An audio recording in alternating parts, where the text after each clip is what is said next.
ಪರಿಶುದ್ಧೋತ್ತಮ ಪೇತ್ರನ ಪ್ರಶ್ನೆ.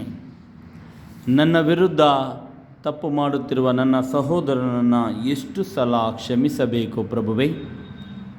ಯೇಸು ಉತ್ತರಿಸಿದರು, 770 ಸಲ ನೀನು ಕ್ಷಮಿಸಬೇಕು. ಮುಂದುವರೆದು ಯೇಸು ಸ್ವಾಮಿ, ತಂದೆ ದೇವರು ನಮ್ಮನ್ನು ಎಷ್ಟು ಕ್ಷಮಿಸ್ತಾರೆ ಎಂಬುದಕ್ಕೆ ಒಂದು ಸುಂದರವಾದ ಕಥೆಯನ್ನು ಹೇಳ್ತಾರೆ. ಆ ಕಥೆ ಹೀಗಿದೆ. ಒಂದು ಊರಿನಲ್ಲಿ ಒಬ್ಬ ದೊಡ್ಡ ರಾಜ, ಆತನಿಗೆ ತುಂಬ ಜನರು ಸಾಲ ಕೊಡುವವರು ಬಾಕಿ ಇಟ್ಟಿರುತ್ತಾರೆ. ಅವರಲ್ಲಿ ಒಬ್ಬ 10,000 ಚಿನ್ನದ ನಾಣ್ಯಗಳನ್ನು ಕೊಡಬೇಕಾಗಿರುತ್ತೆ. ಅವನನ್ನು ಕರೆದು ತರುವಂತೆ ಆಜ್ಞೆಯಾಗುತ್ತೆ. ಆತನನ್ನು ರಾಜನ ಸಮ್ಮುಖದಲ್ಲಿ ಕರೆತಂದಾಗ ರಾಜ ಆತನಿಗೆ ಆಜ್ಞಾಪಿಸುತ್ತಾನೆ, ನೀನು ನಿನ್ನನ್ನು, ನಿನ್ನ ಹೆಂಡತಿ ಮಕ್ಕಳನ್ನು, ಆಸ್ತಿಯನ್ನೆಲ್ಲವನ್ನು ಮಾರಿ ನನ್ನ ಸಾಲವನ್ನು ತೀರಿಸು.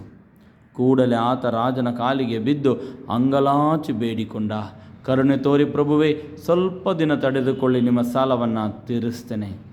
ರಾಜನ ಹೃದಯ ಕರಗಿತು. ಕರುಣೆಯಿಂದ ಆತನೆಡೆಗೆ ನೋಡಿ ಎಲ್ಲ ಆತನ ಸಾಲವನ್ನು ಮನ್ನಾ ಮಾಡಿಬಿಟ್ಟ. ಆತನನ್ನು ಸ್ವತಂತ್ರವಾಗಿ ಕಳುಹಿಸಿದ. ಅದೇ ಮನ್ನಿಸಲ್ಪಟ್ಟ ಸೇವಕ ಹೊರಗೆ ಬರುವಾಗ ಆತನಿಗೆ ಕೇವಲ 100 ಬೆಳ್ಳಿ ಕಾಸಿನಷ್ಟು ಸಾಲ ಕೊಡಬೇಕಾದ ಇನ್ನೊಬ್ಬ ಸೇವಕನನ್ನು ನೋಡಿದ ಕೂಡಲೇ ನನ್ನ ಸಾಲವನ್ನು ನನಗೆ ಕೊಟ್ಟು ಬಿಡು ಅಂತ ಕುತ್ತಿಗೆ ಈಸಿಕಿ ಆತ ಸಾಲ ಕೊಡುವವರಿಗೆ ಆತನನ್ನು ಜೈಲಿಗೆ ಹಾಕಿಸಿದ, ಬಂದಿಖಾನೆಗೆ ಹಾಕಿಸಿದ. ಇದನ್ನು ಕಂಡ ಇತರ ಸೇವಕರು ಹೋಗಿ ರಾಜನಿಗೆ ಎಲ್ಲವನ್ನು ವರದಿ ಮಾಡ್ತಾರೆ. ರಾಜನಿಗೆ ತುಂಬ ಬೇಜಾರಾಗುತ್ತೆ. ಕೂಡಲೇ ಆ ಕಪಟ ಸೇವಕನನ್ನು ಕರೆದು ಹೇಳ್ತಾನೆ, ನಾನು ನಿನ್ನನ್ನು ಕ್ಷಮಿಸಿದಂತೆ ನೀನು ಆತನನ್ನು ಕ್ಷಮಿಸಬೇಕಿತ್ತಲ್ಲವೇ? ನಾನು ನಿನಗೆ ದಯೆ ತೋರಿಸಿದಂತೆ ನೀನು ಆತನಿಗೆ ದಯೆ ತೋರಿಸಬೇಕಿತ್ತಲ್ಲವೇ? ಕಪಟ ಸೇವಕ, ಕುರುರಿ ಸೇವಕ, ಇದೋ ನೀನು ಬಂದಿಖಾನೆಗೆ ಸೇರು, ಜೈಲಿಗೆ ಸೇರು. ನನ್ನ ಸಾಲವನ್ನು ಕೊಡುವವರೆಗೂ ನೀನು ಇಲ್ಲಿ ಬಂದಿಯಲ್ಲಿ ಇರುವಂಥ ಆ ಸೇವಕನನ್ನು ಮರಳಿ ಬಂದಿಖಾನೆಗೆ ತಳ್ಳುತ್ತಾನೆ, ಜೈಲಿಗೆ ಹಾಕ್ತಾನೆ.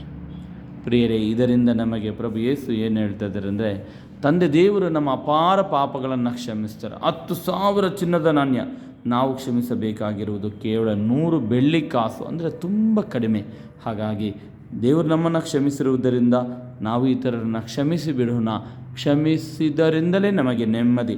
ಬೇರೆಯವರು ನಮ್ಮನ್ನು ಕ್ಷಮಿಸ್ತಾರಲ್ವ, ನಮಗೆ ಅದರ ತಲೆಬಿಸಿ ಬೇಡ. ನಾವು ಇತರನ್ನ ಕ್ಷಮಿಸಿ ಬಿಡೋಣ, ನಾವು ಇತರರನ್ನ ಪ್ರೀತಿಸೋಣ. ನಮ್ಮ ನೆಮ್ಮದಿಗಾಗಿ, ನನ್ನ ಮತ್ತು ದೇವರೊಂದಿಗಿನ ಸಂಬಂಧಕ್ಕಾಗಿ ನಾವು ಕ್ಷಮಿಸಿ ಪ್ರೀತಿಸೋಣ, ಕ್ಷಮಿಸಿ ಅವರಿಗಾಗಿ ಪ್ರಾರ್ಥಿಸೋಣ.